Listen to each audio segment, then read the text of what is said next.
O desejado de todas as nações. Capítulo 54. O bom samaritano.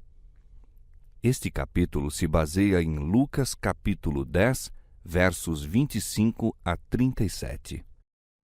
Na história do bom samaritano, ilustra Cristo a natureza da verdadeira religião.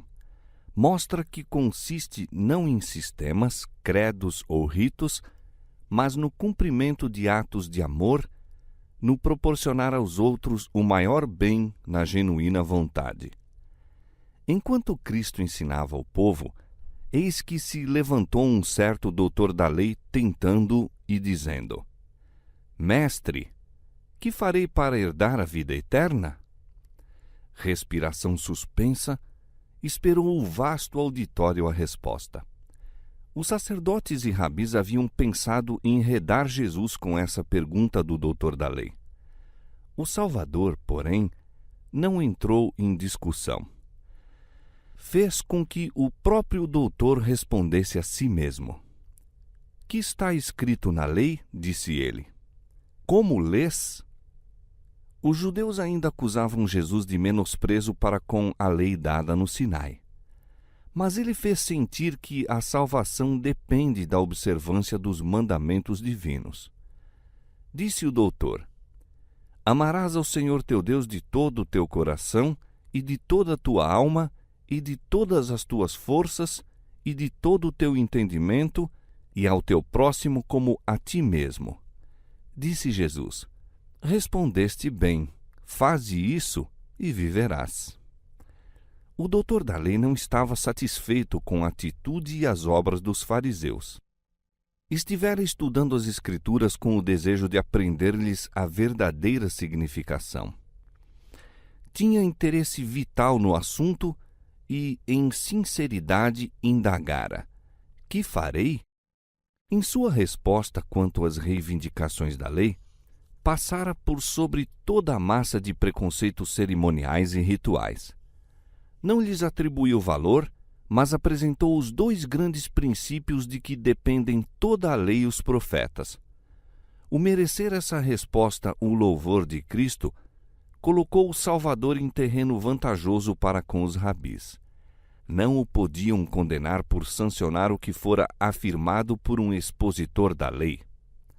Faze isso e viverás, disse Jesus. Apresentou a lei como uma unidade divina e ensinou nessa lição não ser possível guardar um preceito e transgredir outro, pois o mesmo princípio os liga a todos. O destino do homem será determinado por sua obediência a toda a lei. Amor supremo para com Deus e imparcial amor para com os homens, eis os princípios a serem desenvolvidos na vida. O doutor achou-se um transgressor da lei. Sentiu-se convicto em face das penetrantes palavras de Cristo. A justiça da lei, que pretendia compreender, não a praticara. Não manifestara amor para com seus semelhantes. Era necessário haver arrependimento, em lugar disso, porém, procurou justificar-se. Em vez de reconhecer a verdade, procurou demonstrar quão difícil de ser cumprido é o mandamento. Esperava assim pôr-se em guarda contra a convicção e justificar-se perante o povo. As palavras do Salvador haviam mostrado a inutilidade de sua pergunta, visto ser ele capaz de a ela responder por si mesmo. Todavia formulou ainda outra: Quem é o meu próximo? Entre os judeus, essa questão dava lugar a infindáveis disputas. Não tinham dúvidas quanto aos gentios e samaritanos. Esses eram estranhos e inimigos. Mas como fazer a distinção entre os de seu próprio povo e as várias classes sociais? A quem deveriam os sacerdotes, os rabis, os anciãos, considerar como seu próximo? Passavam a vida numa série de cerimônias para se purificarem a si mesmos. O contato com a multidão ignorante e descuidada, ensinavam eles, ocasionava contaminação. E o remover esta exigiria esforço enfadonho. deveriam considerar os imundos seu próximo? Uma vez mais se eximiu Jesus à discussão. Não denunciou a hipocrisia dos que o estavam espreitando para o condenar, mas, mediante uma singela história, apresentou aos ouvintes tal quadro do transbordamento do amor de origem celestial que tocou os corações e arrancou do doutor da lei a confissão da verdade. O meio de dissipar as trevas é admitir a luz. O melhor meio de tratar com o erro é apresentar a verdade. É a manifestação do amor de Deus que torna evidente a deformidade e o pecado do coração concentrado em si mesmo. Descia um homem de Jerusalém para Jericó, disse Jesus, e caiu nas mãos dos salteadores, os quais o despojaram e, espancando-o, se retiraram, deixando-o meio morto. E ocasionalmente descia pelo mesmo caminho certo sacerdote, e vendo-o, passou de largo. E de igual modo também um levita, chegando àquele lugar e vendo-o, passou de largo. Isso não era uma cena imaginária, mas uma ocorrência verídica que se sabia ser tal qual era apresentada. O sacerdote e o levita que tinham passado de largo encontravam-se entre o grupo que escutava as palavras de Cristo. Jornadeando de Jerusalém para Jericó, o viajante tinha de passar por um trecho deserto da Judéia. O caminho descia por entre abruptos e pedregosos barrancos e era infestado de ladrões, sendo frequentemente cena de violências. Aí foi o viajante atacado, despojado de tudo quanto levava de valor, ferido e machucado, sendo deixado meio morto à beira do caminho. Enquanto assim jazia, passou o sacerdote por aquele caminho, mas apenas deitou um rápido olhar ao pobre ferido. Apareceu em seguida o levita. Curioso de saber o que acontecera, deteve-se e contemplou a vítima. Sentiu a convicção do que devia fazer.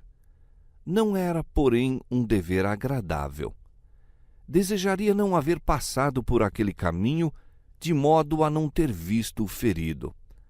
E persuadiu-se a si mesmo de que nada tinha a ver com o caso.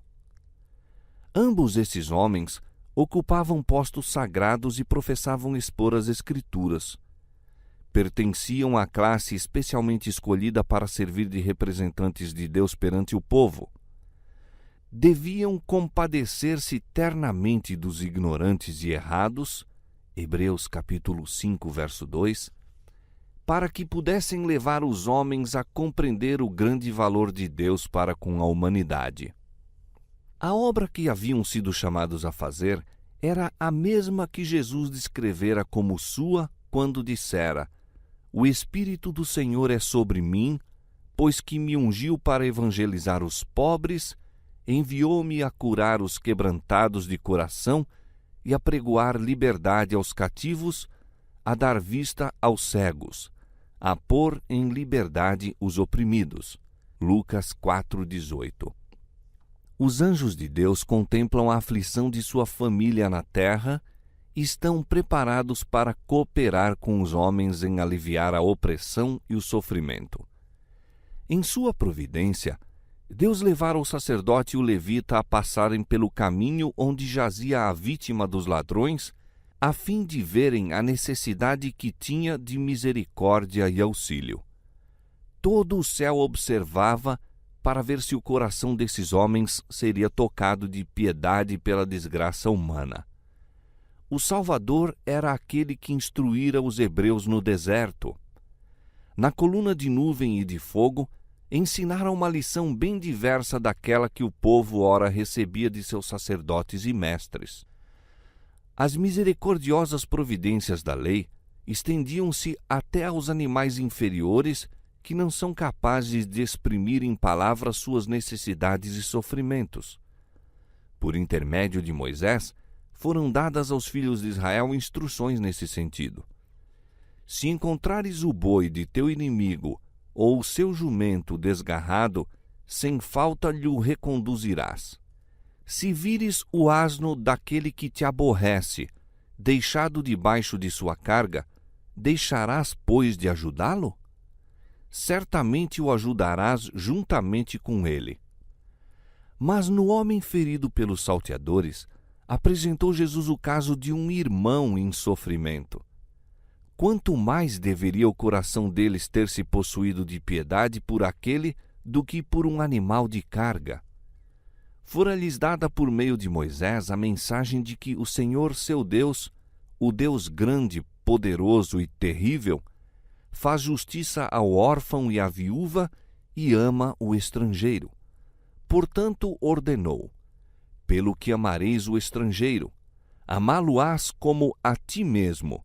Deuteronômio capítulo 10, versos 17 a 19. Jó dissera: o estrangeiro não passa a noite na rua, as minhas portas abria ao viandante.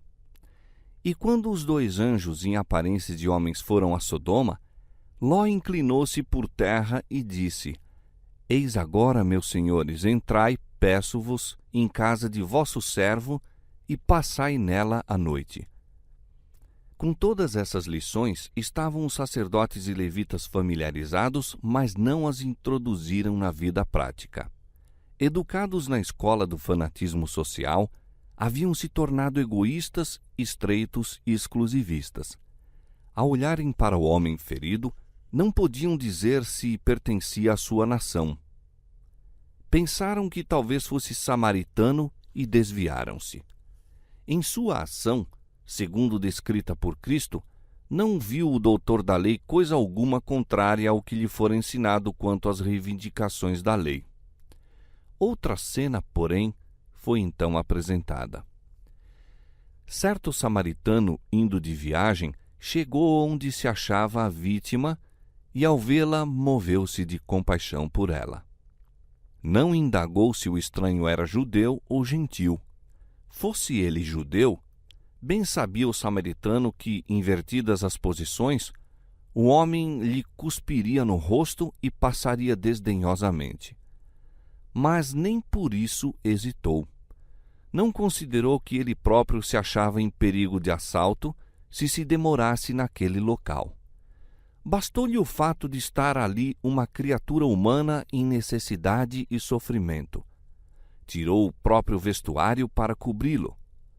O óleo e o vinho, provisão para a sua viagem, empregou-os para curar e refrigerar o ferido.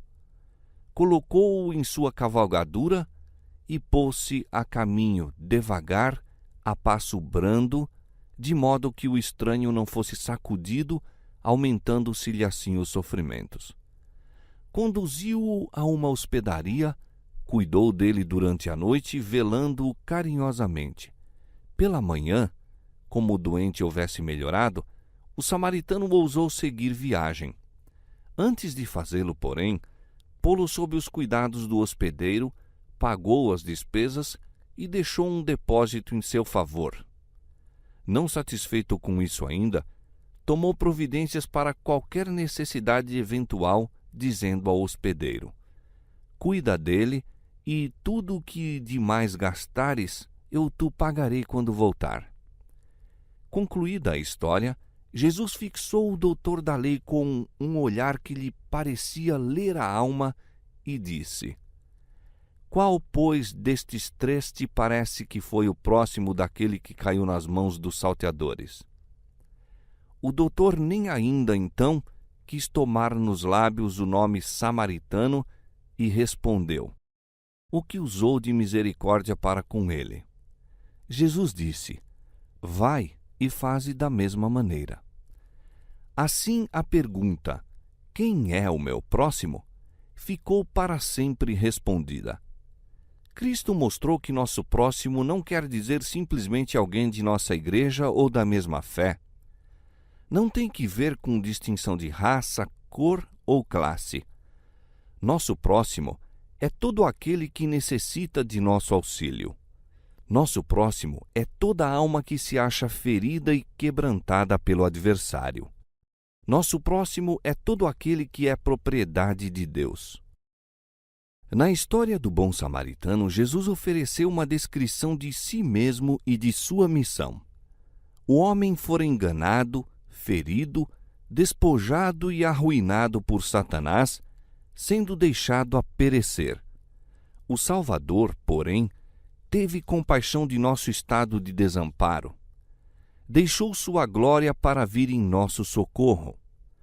Achou-nos quase a morrer e tomou-nos ao seu cuidado. Curou-nos as feridas, cobriu-nos com sua veste de justiça, proveu-nos um seguro abrigo e tomou à sua própria custa plenas providências em nosso favor. Morreu para nos resgatar. Mostrando seu próprio exemplo, diz a seus seguidores: Isto vos mando, que vos ameis uns aos outros. Como eu vos amei a vós, que também vós uns aos outros vos ameis. A pergunta do doutor da lei a Jesus fora: Que farei?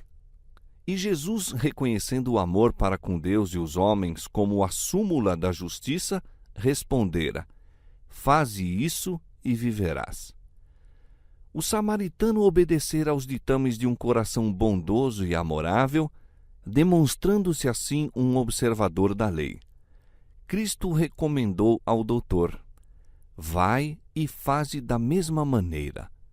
Fazer, e não meramente dizer, eis o que se espera dos filhos de Deus. Aquele que diz que está nele, também deve andar como ele andou. Essa lição não é menos necessária hoje no mundo do que ao ser proferida pelos lábios de Jesus. Egoísmo e fria formalidade têm quase extinguido o fogo do amor, dissipando as graças que seriam, por assim dizer, a fragrância do caráter. Muitos dos que professam seu nome deixaram de considerar o fato de que os cristãos têm de representar a Cristo. A menos que haja sacrifício prático em bem de outros, no círculo da família, na vizinhança, na igreja e onde quer que estejamos, não seremos cristãos, seja qual for a nossa profissão. Cristo ligou seus interesses aos da humanidade e pede-nos que nos identifiquemos com Ele em prol da salvação dela. De graça recebestes, diz Ele, de graça dai. O pecado é o maior de todos os males e cumpre-nos apiedar-nos do pecador e ajudá-lo. Muitos há que erram e sentem sua vergonha e loucura. Estão sedentos de palavras de animação. Pensam em suas faltas e erros a ponto de serem quase arrastados ao desespero. Não devemos negligenciar essas almas. Se somos cristãos, não passaremos de largo, mantendo-nos o mais distante possível daqueles mesmos que mais necessidade têm de nosso auxílio. Ao vermos criaturas humanas em aflição, seja devido a infortúnio, seja por causa de pecado, não digamos nunca: não tenho nada com isso. Vós, que sois espirituais, encaminhai o tal com espírito de mansidão. Fazei pela fé e pela oração recuar o poder do inimigo. Proferi palavras de fé e de ânimo, que serão como bálsamo eficaz para os quebrantados e feridos. Muitos têm desfalecido e perdido o ânimo na luta da vida, quando uma bondosa palavra de estímulo os haveria revigorado. Nunca devemos passar por uma alma sofredora sem buscar comunicar-lhe do conforto com que nós mesmos somos por Deus confortados. Tudo isso não é senão um cumprimento do princípio da lei, o princípio ilustrado na história do bom samaritano e manifesto na vida de Jesus. Seu caráter revela a verdadeira significação da lei e mostra o que quer dizer amar a nosso semelhante como a nós mesmos. E quando os filhos de Deus manifestam misericórdia, bondade e amor para com todos os homens, também eles estão dando testemunho do caráter dos estatutos do céu. Estão testificando que a lei do Senhor é perfeita e refrigera a alma. Salmo 19, verso 7. E quem quer que deixar de manifestar esse amor, está transgredindo a lei que professa reverenciar. Pois o espírito que manifestamos para com nossos irmãos declara qual nosso espírito para com Deus. O amor de Deus no coração é a única fonte de amor para com o nosso semelhante.